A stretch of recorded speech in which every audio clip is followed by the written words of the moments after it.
good morning, everybody. Happy Monday to you. Happy April to you. Let's get everybody in here this morning. Hopefully, you did not get fooled by April Fool's Day. But let me just tell you, I fooled a couple people and it was very, very exciting to me. Just like a little kid, I was so excited by fooling people. And I got Wendy really, really good. I told her a tree fell down we had a big birthday party and we had high winds here in Charlotte. And I'm like, I have to go and get a chainsaw. Two trees were knocked down overnight. I don't even know if we're gonna be able to get this party going tonight. And she was like frantic. She ran to the windows. She's trying to like look in the front of the house. She's looking all over. She's like, "Where's this tree? Where is it?" And it was just, guys, imagine me going, April Fools. Oh, she was pissed. That's when you know you got him, when the emotion comes out of him. And it was a good one. That was the talk of the town. That was the big talk at the birthday party, was April Fools. Happy Monday to everybody. Thank you so much for being on here today. We got a good one, a good show for you today as I'm reading some of the John Maxwell 21 Laws of Success, and we're going to be talking about that here very shortly. Good morning, Stephanie, Facebook world. Good morning to you, Karen. Good morning. My brother Chad's here. What's up, man? How we doing? Scott from Michigan. Glenn from PA is here. We got, let me see who else we got. Suave is here. Colin from Seattle. Chris and Amy and Claudia. Say good morning to everybody in the chat. Good morning to y'all. Melissa, how are we doing, guys? I hope you guys all had a phenomenal weekend. For those who are joining you for the first time here, thank you so much for being here. My name is Brock Zivan. I'm a life coach, business coach, real estate agent, and a dad. And it was full dad mode for me this past weekend. Just very blessed. Had Bryce Easter egg hunt. That was really fun on Friday. And then I had a father-daughter dance with Brielle Friday night, and I just had a really, really nice time spending time with her. A lot of reflection. I posted it in Facebook when just kind of reflecting on my last 6 years of my life with her and how she became my wife. Because a lot of times people say, well, Brock, it's easy to say your kids are your why, and people push it, like, well, my kids are my why. But realistically, my kids are my why because of my drinking, my addiction, the problems that I had literally 6 years ago. And like, Brielle doesn't even realize it. And the reason why she is so powerful to me is because she keeps me on course. Like, God forbid I decide to take a drink or do something crazy, I will never lose my kids. And so I had a lot of circumstances, but that's why it means so much to me when I get to spend time with my kids and why I'm so adamant with them. And I know there's a lot of dads and parents out there too with their kids, but you got to have a reason or purpose, as Chad would say, of like, why are your kids are your why? And that is what mine are to me. So good morning, Kelly. Good morning, Pat from Charleston and Kelly from Atlanta. So it's just great to have all you across the country here this morning. So what we've been doing on Mondays, we have mornings with Mike, and I'm going to bring Mike on here in a little bit because today's law, put in the chat here, how many of you have read the 21 Irrefutable Laws of John Maxwell? How many have read it? Anybody, put it in the chat here for anybody who's read it. Jay, if you can, throw it into the chat for the Amazon for people to go to get this book. Guys, I really, really recommend this book. It's a powerful book. I'm really going into each one, and you'll see here I'm highlighting it. I make notes of it. And obviously, I haven't read a lot of John Maxwell stuff. I just started because I'm in his program. But man, I was listening to a podcast of him. He's got a whole app. He's got a podcast. I was listening to him while I was mowing the yard yesterday. Just something I strongly recommend. So Jay put it in the chat there. Just a really strong book that I recommend. All your bigwigs, Eric Thomas, Les Brown, all your heavy speakers, Coach Burt, like all these people, they've read this book. It's a powerful book. And so each week I've been breaking down the different laws. And this week we are on the law of process. The law of process, for those that are taking notes. The first line says this: the law of process talks about becoming a leader. All right. I'm very big into are leaders born or are they made? And we talk about this, and John talks about this as well, is that I feel they are both. Hold on a second. Time out. Timeout. Somebody needs to remind me, as I didn't put in my notes, and this is what happens. Our affirmation today. It just clicked on to me. Our affirmation today, if those of you first time being on here, something good is going to happen to me. Something good is going to happen through me. Everybody, something good is going to happen to me. Something good is going to happen through me. So the law of the process says leadership develops daily, not in a day. Leadership develops daily, not in a day. And so in this chapter, I wrote down a couple quotes here that I want to share with you, and I'm going to bring in some people in the presidential world of who've taken this on and how this process works. So I just shared with you my process of my father-daughter dance with Brielle, right? See, when I stopped drinking 6 years ago, instantaneously, I didn't become a superhero dad. I didn't come this instantaneous, everybody, I'm going to do a motivational show. Come on board, guys. I just stopped yesterday. See, this process takes time. And so the leadership develops daily. We're going to talk about the compound effect, but what you have going on, I want you to think about right now. Is there something that you are trying to do today? Is there a goal that you have that maybe you're like, damn, this is taking a little bit longer than I was expecting. Like, I thought this would be a little bit sooner. All right, a little bonus clip. I want you to YouTube Chinese bamboo tree. Chinese bamboo tree, and understand the growth of the Chinese bamboo tree. So leadership develops daily, not in a day. Well, here's a couple other things that I really liked in this quote. It says, fighting your way up. The quote says this: there's an old saying, champions don't become champions in the ring. That's where they're merely recognized. See, a lot of times a boxer just doesn't walk in there.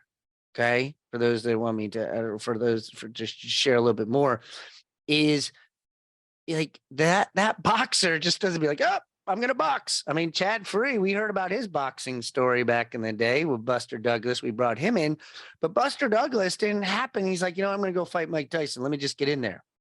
I was listening to a podcast this morning, and for those on a bonus section here for writing notes down, skill alone will not get you to the top of the mountain.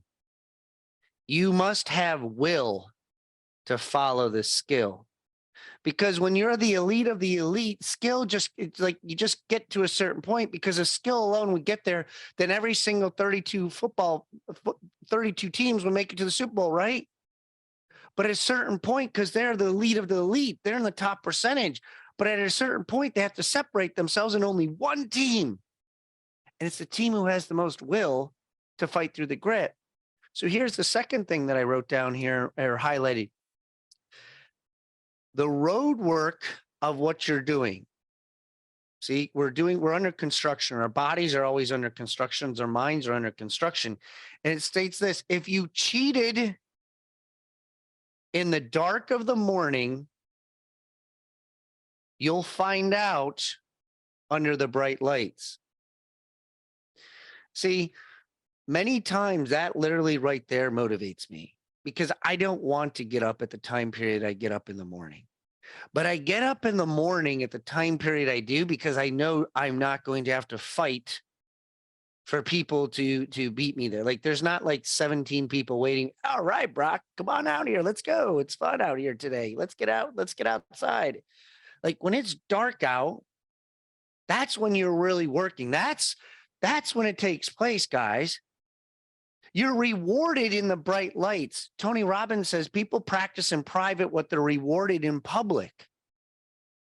So those things in itself are very, very important to understand. Like, some of the things that you are doing here, guys, you have to continuously understand that this is a compound effect. This is the challenge that takes place, is when it's dark, when it's cold, when nobody's around, the music is off, and you have to motivate yourself, because guess what? That is part of the process. It is part of the process that takes place. Now, let me go back to here what I have here. What matters most? Okay. I do this all the time in my class, Efficiency of Time. I would say to people, I can tell you what your day looks like and how you're doing. I even can tell you what your bank account looks like. And you might be like, well, Brock, how do you know that? Because I would say to you, show me your calendar. Show me your calendar. Let me see your calendar. Bring it up. You know what I usually get? Well, I mean, my Google Calendar, what kind of calendar do you want? I don't care. Whatever calendar, do you have it written down? Do you have it on Google? Like, what does that look like? Like, what if I was to follow you every single day and hang out with you and be your shadow? Would I be tired at the end of the day, or would I be like, please tell me there's something more going on? Would I act confused? If I say to you, hey Glenn, what are we doing after lunch? You're like, sometimes I don't really know. I don't really have it mapped out. I just maybe I might make some calls. Or if I say, hey Colin, just want to know what events do we have this week? What does that look like? What are we doing? What appointments do we have, Lauren? What are we looking at, Save? Like what do we got going on? See, if you don't have income producing activities, meaning money making activities scheduled daily, it's pretty easy for me to say that you're probably not making any money. That's how I'm able to look at you. I could say your bank, I'm like, you're probably maxed out close to your credit cards and you're probably living possibly paycheck to paycheck. And I also would say you're probably behind in your taxes. And I could just tell by their face reaction when they're like, uh, yeah, how do you, just by looking at my calendar? Yes, because from when you wake up till 12 o'clock, you got nothing on here. It says this: what matters most to you is to do day by day over the long haul. The secret to success is found in our daily schedule. If you continuously invest in leadership developments, your assets will compound. What can you see when you look at a person's daily agenda? He writes down this: number one, priorities. Number two, is there passion behind it? Like Chad was doing a speaking engagement up in Nashville, and I asked people, I said, so how did Chad do? How did my buddy do? Like, man, he's really passionate about purpose. If I had to do a speaking engagement on purpose, I would not do it. I would call up my buddy Chad. I'm like, Chad, listen, can you come over here and do a conversation about purpose? Because he would blow it out of the water compared to me. Number three, your abilities. Your abilities. I was telling Chris Osby on here, I said, why are you even doing that? Give that to Lauren. Like, you shouldn't be doing that. Like, Lauren should be the one doing it. Because we try to be proficient in every single thing. And guys, that's where we go wrong. Don't try to be perfect in every single thing. Understand your weaknesses and just be like, you know what? This is just part of the process, is understanding it, eating humble pie, putting my ego back on the shelf and being like, I'm not good at this. Relationships. Here's a big one: attitude. Attitude. Check your attitude in the mornings. How we looking? Personal disciplines. Personal disciplines. What is your vision? Cullen and I had a conversation last week. I said, Cullen, what's your vision, man? Like, what are you trying to do? What's your end game here? What's your goal? What does it look like?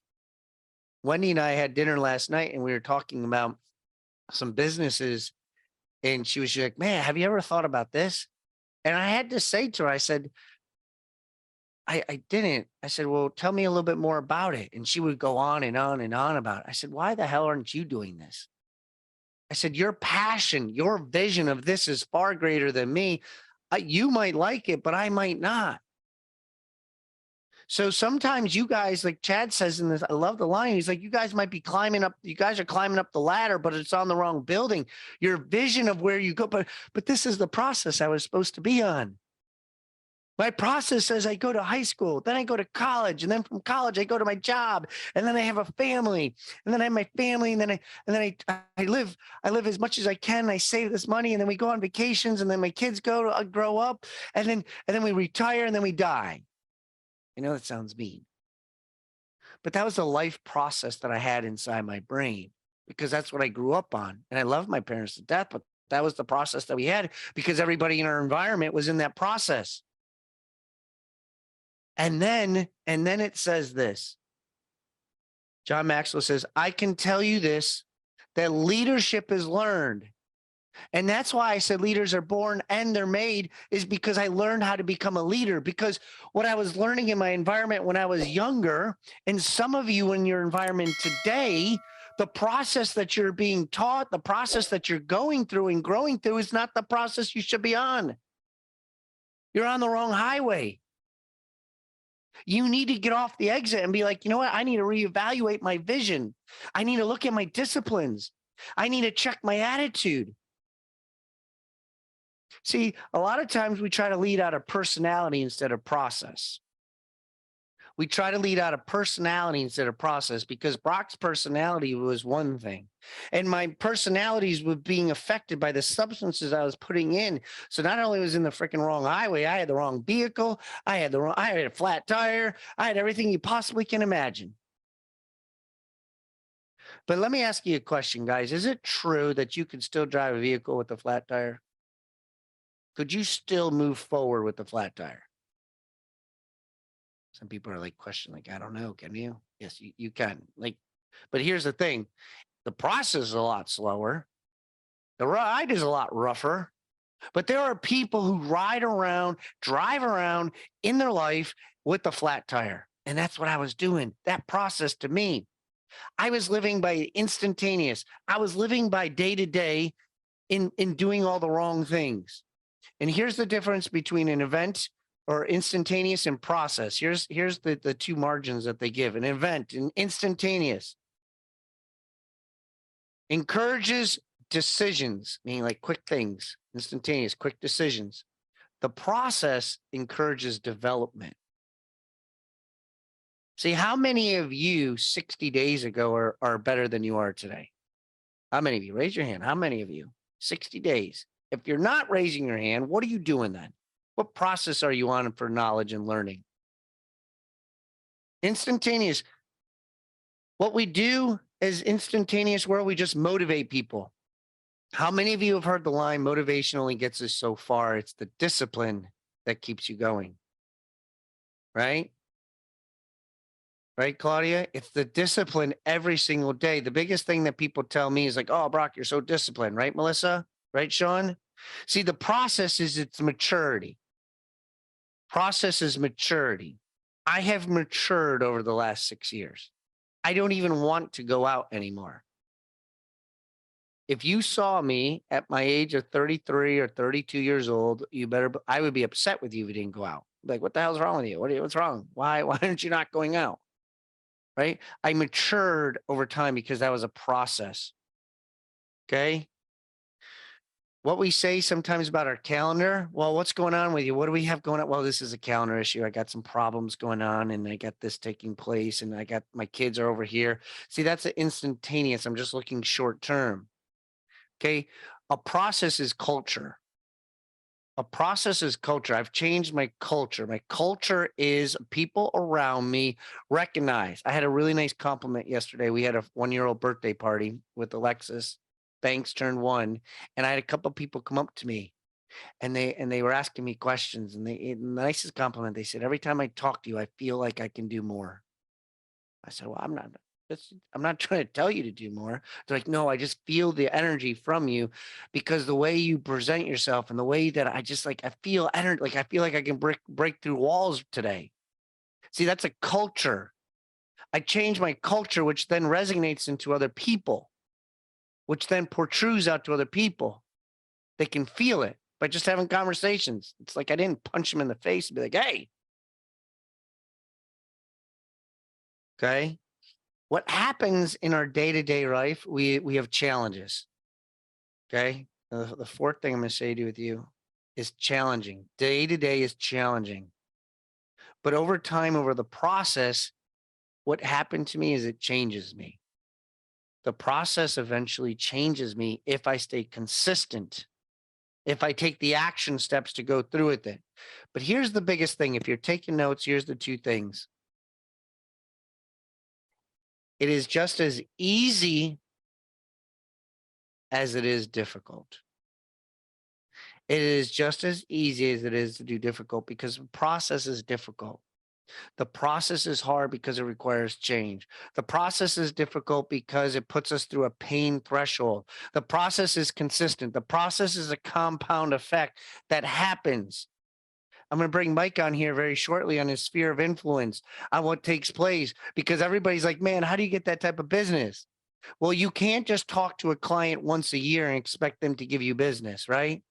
Chad can't go and talk to one of his clients and be like, hey, got you set up. And then 3 years later, hey, man, how come you haven't given me business?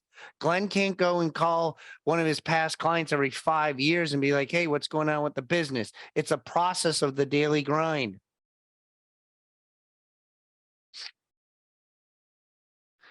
One of the things that I was just looking at here, Theodore Roosevelt, and why this resonated with me is Theodore Roosevelt had a very difficult task because he had some learning disabilities. He had asthma. He almost died when he was young. And so when he was on his way, he was working with John Adams, and he lived a life that was a vigorous life. And so when I was reading this, I was like, "Oh, vigorous life! I feel like I live that." How many of you feel like you live a vigorous life? How many of you feel like you're not really putting enough effort daily? How many feel like you could push yourself a little bit more? How many feel like, man, I really just not giving, I could just do it just a little bit more. And here's what they said. Roosevelt was considered the Wild West cowboy. He was a big game hunter. And so I started thinking about my life when I heard this. He was a rough rider. He was part of the Spanish American War. See, I love people who are in the trenches. People ask me like, "Oh, Brock, are you out of production?" No, I'm still in real estate production. I still do about 1 to 1.6 million, depending on where I'm at per month. I'm still in the trenches, calling, grinding, taking buyers out, negotiating deals. Why? Is because you just have to do it. If you want to be successful, because I don't want people to say, well, you don't understand what today's market. Oh, no, I get it. I know what they're dealing with. But here's what he did. Now, remember, it's in the 1900s. And here's where it came resonated in me. I highlighted this part because people say like, "Oh, Brock, I want to do what you're doing." How do you get people on these motivation speeches? How do you get all these people to follow you and do this? I said, "Well, Roosevelt did this, 1900s. He gave 673 speeches and traveled 20,000 miles for campaigning for President McKinley." I'm going to say it one more time. 673 speeches, 20,000 miles campaigning for President McKinley. Notice I didn't say President Roosevelt. He poured into somebody else and gave his effort to somebody else. He traveled 20,000. Do you think traveling 20,000 miles on one of those cars back then, or a horse and buggy, and walking and doing 607, do you think he wanted to get up? Do you think he wanted to go through this process? But it's the vigorous process that gets you to where you want to go, because the easier the process, you're not going to get the results that you want and dream of. It's just there is no overnight success. I wish I could say it. People say to me all the time, "Brock, how come you don't get upset? Why don't, like, bad things happen to you? SHIT happens to you, Brock. Why do you just stay like this? Or how do you keep going?" It's because it's part of the process. I don't get upset anymore. I can't expect that bad things to not happen to me. There's going to be challenges. It's just part of it. And if you want to grow and go to where you want to attain something, you're going to have to go through this process. So, Mike, here in the last couple minutes, you talked about your process of going through where you now have people calling you. In the beginning, when you were developing your sphere, and this is for any entrepreneur, when you're growing your business, was it you weren't even doing relationship or sphere of influence or gratitudes or past clients, right? You were just doing open houses. Right. Like, how did that process go through here? And good morning, Mike. And good morning. Hold on one second. I fix there. There we go. Okay. Is it working? You got me? I hear you now. Okay, good. Sorry, I was having an issue with my Wi-Fi. I'm sorry. I got 3 minutes. I might shift just a little bit because, man, you got me so pumped up. You got me so motivated. Dude, you could write a book right now because I'm going to talk fast. But the thing is, yes, you got to have a process. But what I love what you said earlier is you don't have a vision first. You don't know where you're going. So first thing is you could write a book because you got to have a vision. And then the vision is, I got this vision, but now are you disciplined to continue to work towards your vision? But unless you have systems in place and you set up a process of what you're going to get there, all these steps are super important. So just for time's sake, to zero it into the process, I would say my vision when I got into this, my vision was, I want to do real estate. It wasn't some grand vision. I was really helping my daughter. She wanted to do this. So I said, okay, what is the system of making this work? And the system was Keller Williams said, you got to generate leads. You got to do this. You can do it through door knocking. You do it through calling on the phone. You can do it through sphere of influence. You can do it this way. So, okay, I need a process now. And the process for me when I got started was open houses. So then I said, okay, so how do I work this to get the leads I need to eventually work into a long-term successful career? And this became what I learned was sphere of influence. Thank you again, Wendy Smith. But once I had a process in place that I knew what to do, here's the thing. And I've told this to new agents. I can tell you what you need to do. I can tell you based on your personality, let's do the love language, let's do the disc test, let's do this. Tell me who you are. And I can tell you what you could do to become successful in real estate. It's not that hard. It really isn't. But what do you need is, yes, you have to have a good process in place. But like you just said, if you're not disciplined to do it and motivated by the vision that you have to achieve your goals, at any point, you're going to get off the tracks. So I love when you said a flat tire. Does this car still run? Well, yeah, it runs. But like you said, it's going to run a lot slower. It's going to be a bumpier ride. And guess what? You're going to do a lot of damage to that car while you keep running on it with a flat tire. So if you want to get through the rough times of real estate, you've got to be disciplined to stick with the process that you put in place so you can eventually achieve the vision that you set out to do it. But if you're missing any of those elements, so again, Brock asked me to talk about my process. My process is sphere of influence is what's going to make you in real estate in the long run. Wendy convinced me of that. I saw that 2-3 years ago, and that's what it is. And so it's a matter of continuing to use the Keller Williams plan. It's not a pitch for Keller Williams, but they did the touches and they showed you how to do it. And they showed you the process of touching your clients and what you want to do in mailers and RPRs and Christmas cards and pumpkins at Halloween, pies at Thanksgiving, all these things. So the answer is you find a solid process, but you become disciplined enough to stick with it because it's not an overnight thing, but you keep plugging away even when you don't want to do it, because in the end, you're going to realize the vision of what you had when you started, your why. Why am I even doing this? I want to get to that vision and understand that's what your end goal is going to be. That's all I got. I love it, man. And he did it in 3 minutes. Nice job, Mike. Mike's a high, just to let you guys know. He's an eye. He likes to talk. He's got to even get a sip, something to sip on. Guys, focus on it. If you want, go to YouTube, check out the law of the process. Life is just a process. Your business is a process. How you go through your day is a process. The more efficient you are in your process to understand the vision of what are you trying to do. Like, guys, if you're not evaluating, I evaluated my first quarter. I took a look at it and I said, you know what? I'm going to have to make some tweaks. I'm going to have to make some changes to my first quarter.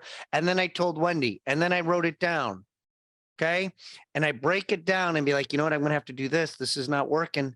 I got to make some changes and I got to look at my vision because where I'm going and is just not the same. And guess what? No police came up to me this weekend and said, hey, knock, knock. Brock, I just got a word. We got an APB. We got a code 6. Is this true? You're changing your process? You changing things up? What's going on? Like, nobody says anything to me. Like, nothing has happened.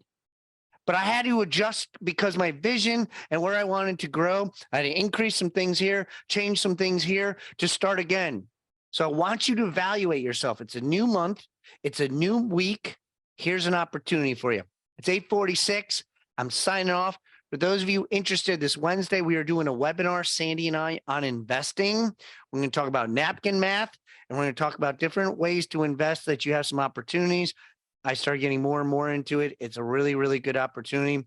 We're going to be stealing Chad here shortly on getting him involved on the financial side of things. So there's just so many different things that I'm learning between that and VAs and, gosh, my head's everywhere. So guys, stay focused, look at your vision. If you got to make some adjustments, today's a really great day to do it, but do it in the afternoon. Don't do it in the morning because this is your income producing time. It's 8:47. I got to go. Our boy Chad will be here tomorrow at 8:15. Be ready to rock and roll. Thank you all. God bless you. Love yous. We'll see you guys tomorrow. See ya.